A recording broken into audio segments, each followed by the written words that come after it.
Queens to Screams and Queens horror movie review. I'm Avery, LaShay. And I'm Avery Knight. On this show, we blend our love of drag with our love of horror. We're going to give you a little background on the films, share a few insights and spoilers, and give our unsolicited opinion. Today we will be reviewing one of the greats, 1968 independent horror film, Night of the Living Dead. The film that paved the way for all the popular zombie films and shows we know and love today. Directed by the late great George A. Romero, who was regarded as the godfather of the dead and the father of the modern zombie movie. Join us as we step into the world of the undead. We promise we won't bite. Alright, y'all, welcome back to Screams and Queens. Hi. Today we're going to talk about Night of the Living Dead. We found the marquee that we forgot to use last time, so now we have more production value for you, which is really exciting. Yeah. So for those of you who have seen this film, this would just be a refresher for you, and you get to see it reviewed by two sickeningly fabulous undead queens. And for those of you who haven't seen it, you can decide on whether or not you want to watch it, which is cool. So let's talk about it. All right, y'all. So this film was directed by the man that was known as the godfather of the dead and the father of the modern zombie movie, George A. Romero. Now, this was an independent film, so it was pretty interesting when they made it because they hadn't done anything quite like it. There were zombie movies, so to be very, very clear, this was not the first zombie movie ever made. However, it was a fresh take on zombies. It gave a bit more background, kind of outside of the realm of Frankenstein. It really gave kind of a storyline of news reports where they talked about what was causing people to turn. They got into the best way to kill it in terms of how we know, you got to get a zombie in the head, which is very popular now, but that really came with this film. It did. And it just really paved the way for all the films that we know and love in the shows. Walking Dead, Resident Evil, House of the Dead, Shaun of the Dead, Zombieland, all that good stuff. So we're going to talk a little bit about this film and talk about what it took to make it. The general plot line of this film is there are 7 people who are trapped in this farmhouse in Pennsylvania. They don't actually refer to the zombies in this film as zombies. They refer to them as ghouls. Yes. And which is pretty cool, kind of sickening. Different, exactly. And these people are trapped in this house. The zombies are surrounding it. The ghouls are surrounding it, trying to get in. And the folks inside just don't know what's going on. They're scared. They're terrified. They're trying to understand what's going on in the world around them while being trapped in this house. It is the 60s, y'all. So, it's not like they could just get their cell phones and look this up, Google it. They had to get on the radio, check the TV, pray that there was some type of information. That is the true horror. No cell phones, though. Yeah, we'd be screwed. If you can't pick up your phone and be like, how to kill a zombie, or what the hell's going on. Girl text, are you going to help me? That part, you can't call your friends to roll up and save you. You're just screwed. And you can't even order DoorDash and that time, so you just no Amazon Prime. Starving, girl. And it wouldn't even be DoorDash for you. It'd be DoorDash so that way they can eat the DoorDash person and then we can get away. Struggles. Just saying. Also, side note, this lighting situation was not intentional, but this really speaks to our looks today. Oh my god, it's green and your side is red. This was intentional. Yes. Doesn't Avery look like Jessie from Team Rocket if she was killed by Pikachu after a long night of hooking? Very, very that. And I'm still kind of giving Frankenstein because I'm going green, but I'm about nature. You're also giving a little bit of Miss Argentina. Is it Miss Argentina from Beetlejuice? From Beetlejuice. And the sequel's coming out soon. We'll have to review that when it comes out for sure. Beetlejuice. But that's not what we're reviewing now. Back to the story. Back to the zombies, the ghouls. This was an independent film. George A. Romero made this film with his friends. It was co-written by John Russo. It was produced by Russell Streiner and Carl Hardman. And they didn't cast a lot of well-known actors for this film. They cast a lot of virtually unknown people they'd either worked with before or who had auditioned that they took to. And so the experience level wasn't quite there, but they did carry very well. Given the material, the film itself did not actively have a full working Yeah. script. So it was a lot of improv. They were kind of given pages as they went along, and the actors just had to kind of go with it and go with what they were told in any particular scene. One of the coolest facts about this film in terms of the casting was they cast a black lead, which in 1968 was not a very common thing. Dwayne Jones, who plays Ben, and he is a very strong character. Yes. He is very actively keeping these other characters alive. Probably the strongest, if the not, strongest character. Like, definitely the he strongest, I would say. finds himself at this farmhouse. He meets the female lead, played by Judith O'Dea, who plays Barbara, and she is kind of in a distressed, almost catatonic state at this point. And he saves her. He's keeping them both alive in this farmhouse, and they find other people in this house, and he's just really continuously takes the lead in making decisions to actively try to keep everybody alive. And really, really cool for film.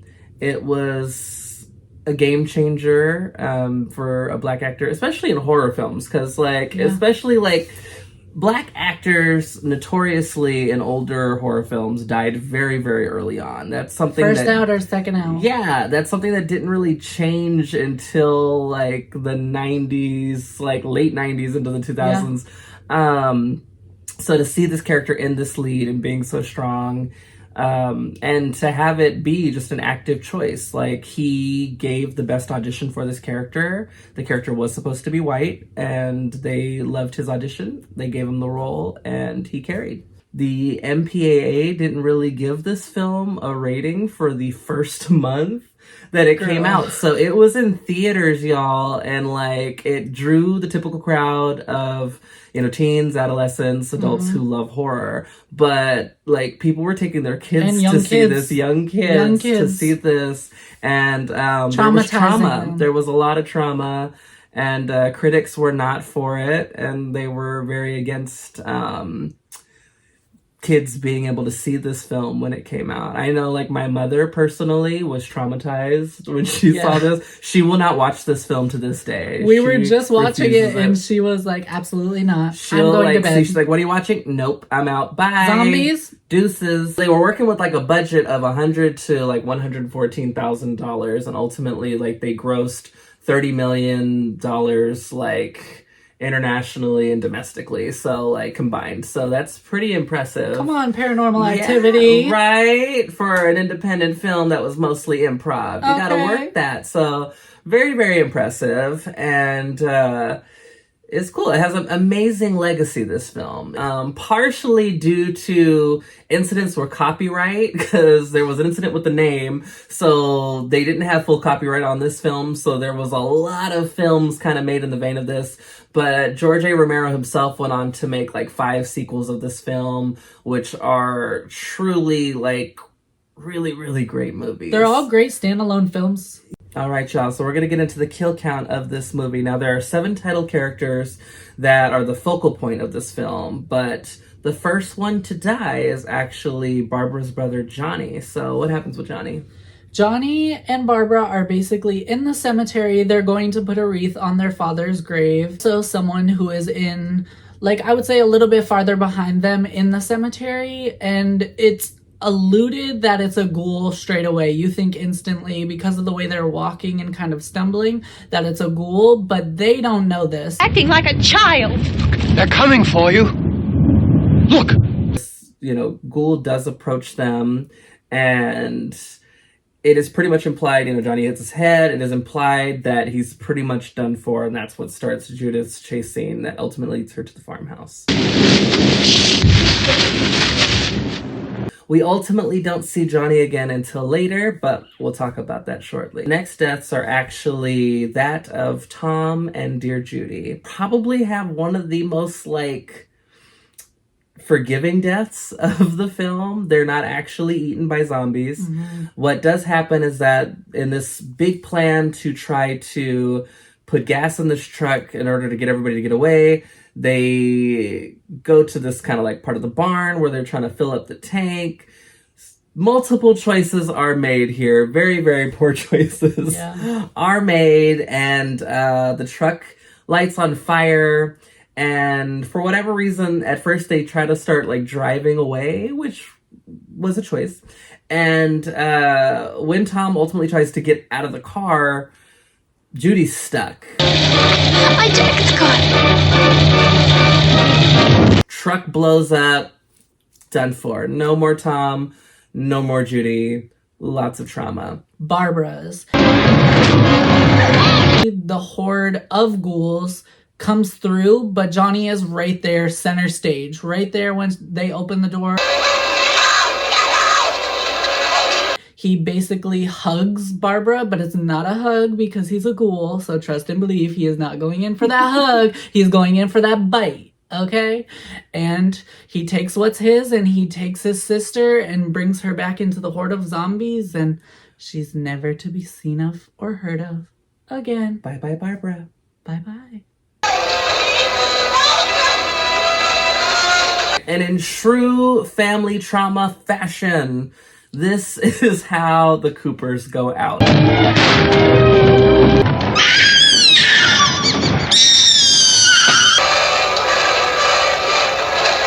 My boy Ben gets probably the worst death in the entire film. And not necessarily just because of the context. Like, getting blown up is hard. Okay, R.I.P. Tom and Judy.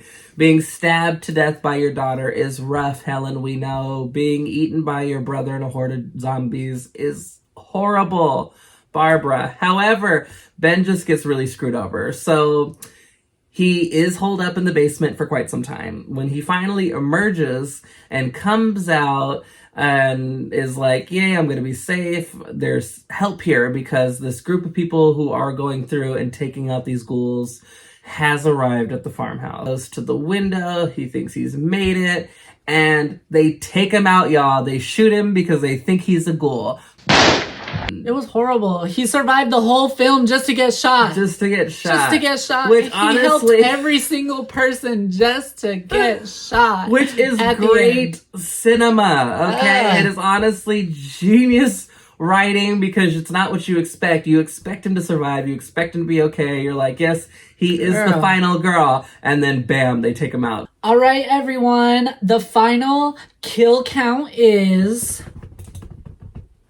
8. Yes for 8. Yes. For a 1968 horror film, 8 is good. 8 is solid because pretty much everybody died. Like every Literally. main person in this movie died, which is like always traumatizing if you get attached to these characters. I can't really say I was like fully attached to all of them, but like there were characters I liked. I was very attached to Ben. I really did like Tom and Judy. I liked Tom. And I really liked Helen. I did like Helen a lot. I thought she was a badass mom. I liked her and she death. didn't deserve to die. Yeah. Her death was wild and pretty graphic for was very like graphic. a 1968 horror film. So solid. But love a kill count, y'all.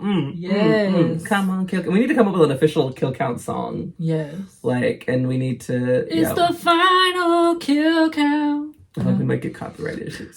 Honorable moment of mention in this film. It's just one of my favorite moments ever. Not necessarily because it's good. It was just funny to me. Okay, so there's a point where Barbara is just, again, still in her state. She's not doing all right. She's not okay. Mentally, she's somewhere else. And Ben's trying to help her. And she slaps him. Very unfair. Uncalled for. Ben did not deserve it. However, what she was not prepared for was old Ben socked her back.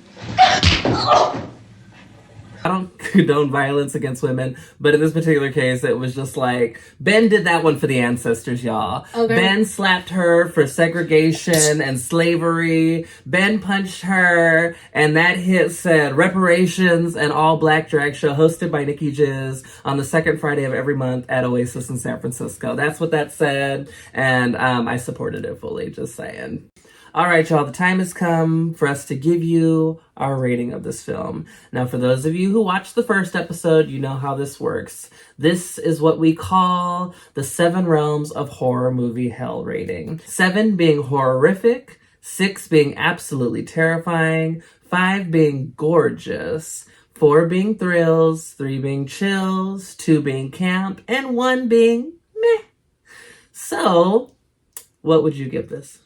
For me, I would give this movie and I would put it in the chills, which is 3 for us. So I think I would put it in chills because honestly, if you want to see the catalyst for all the other zombie films, shows, and everything, I would say it's kind of a necessary film to watch just if you're already such a fan of zombies and zombies alone. George A. Romero is kind of that guy. He just is the godfather of zombies, godfather of the dead. And I definitely think that it would go in chills for sure.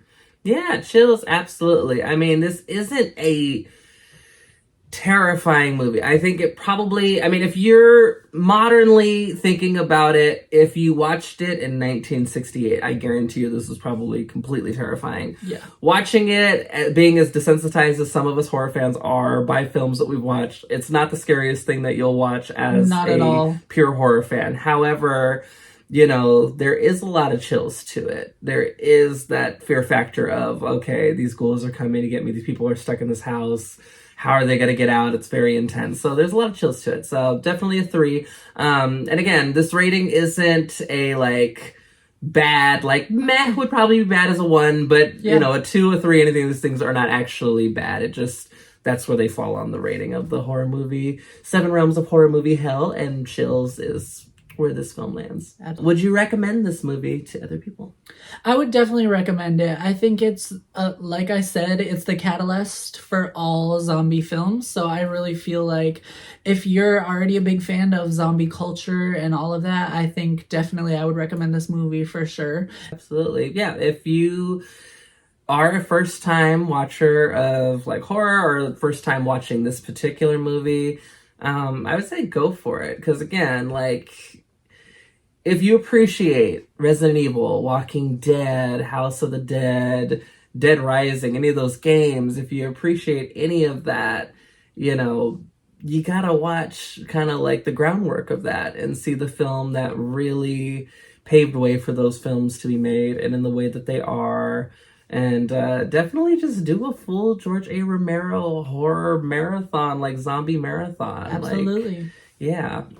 All right, y'all. Thank you so much for joining us for Screams and Queens and our review of Night of the Living Dead. We hope you enjoyed it, and we hope that you stay tuned for the next episode. We're having a lot of fun, and we hope you are too. Again, this is all still fairly new to us, but we are finding our way. We're finding our balance and our groove. Again, we are also very, very ADD, so we're all over the place, but we have fun with it, and we hope you do too. Please remember to like, comment, and subscribe. Follow us on Instagram. Let us know what movies you'd like to see us review. Let us know what you think of all of this stuff. Again, if you liked it, great. If you didn't like it, subscribe anyway so you control us. Love y'all. Love Stay you. scary.